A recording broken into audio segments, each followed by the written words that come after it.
Throughout history, various philosophies have shaped how we approach education.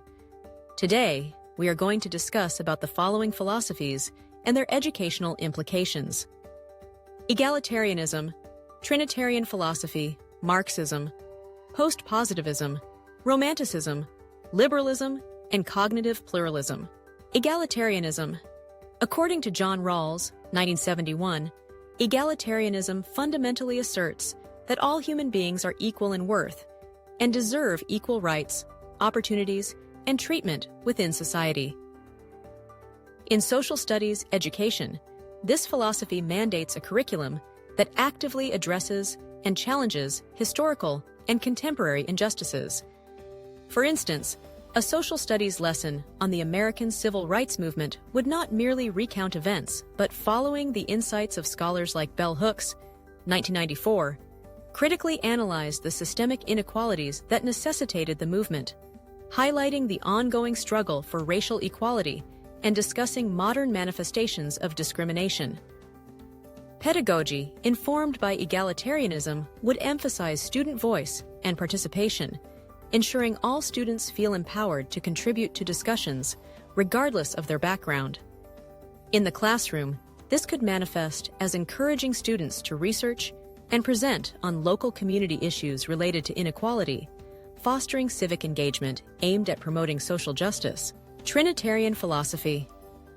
While primarily a theological concept rooted in Christianity, Trinitarian philosophy, which posits a single God in three co-equal persons, can be interpreted in an educational context as emphasizing the interconnectedness and multifaceted natures of reality and truth, a notion echoed by Jürgen Moltmann, 1993, in his theological work.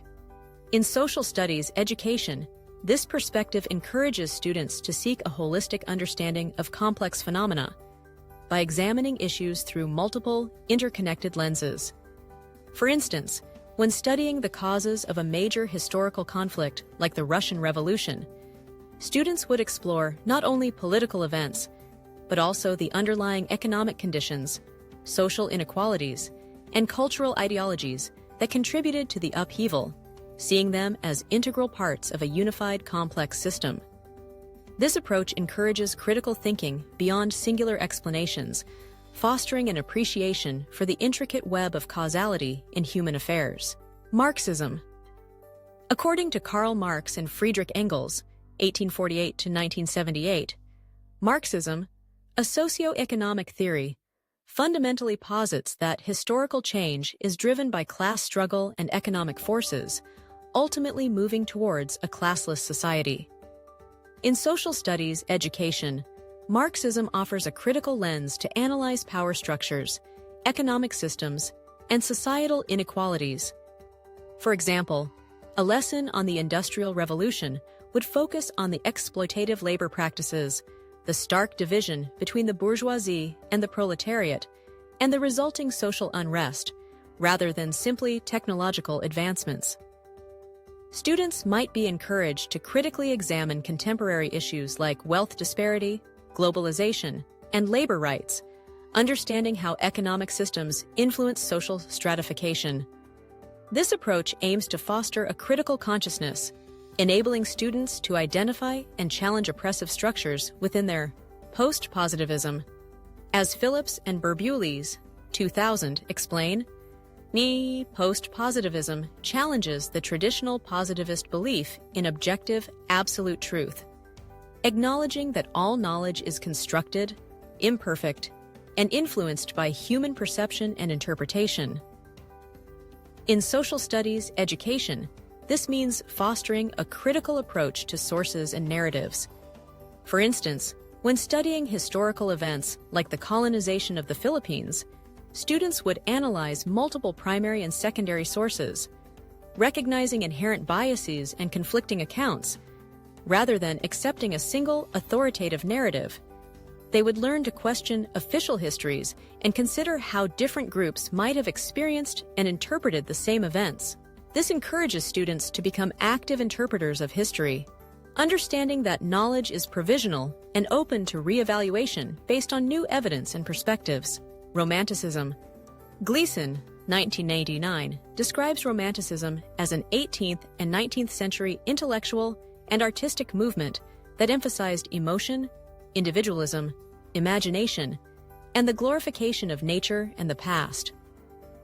While less directly tied to social structures than other philosophies, its educational implications for social studies lie in fostering empathy, appreciation for human experience, and connection to cultural heritage. For example, when studying the rise of nationalism, instead of just analyzing political shifts, students might explore the emotional fervor and cultural expressions, e.g., poetry, music, art, that fueled these movements.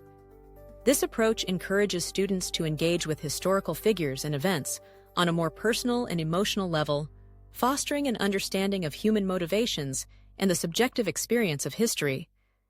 It can also encourage creative expression in response to historical content, allowing students to connect with the past through their own unique interpretations.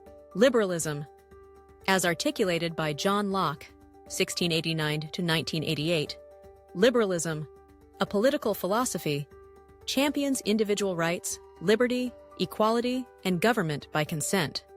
In social studies education, liberalism provides the framework for understanding democratic principles, human rights, and the development of constitutional governments. For example, a lesson on the Universal Declaration of Human Rights would explore the philosophical underpinnings of individual freedoms and the ongoing struggles to secure these rights globally.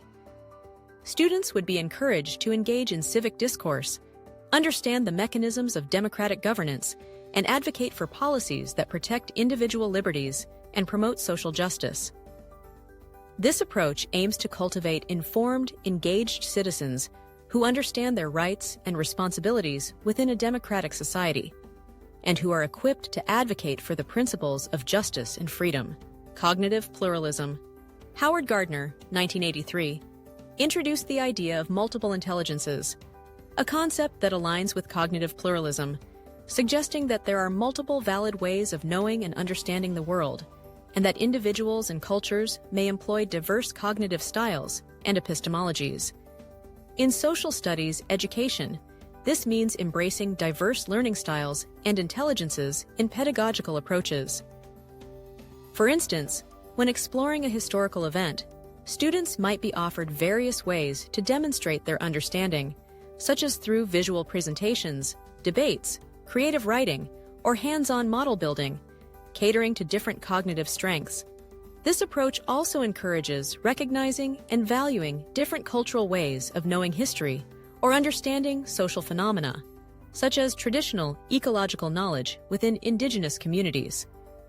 By acknowledging that knowledge is not monolithic, social studies educators can create more inclusive and effective learning environments that cater to the diverse intellectual capacities of all students. Thank you very much for watching.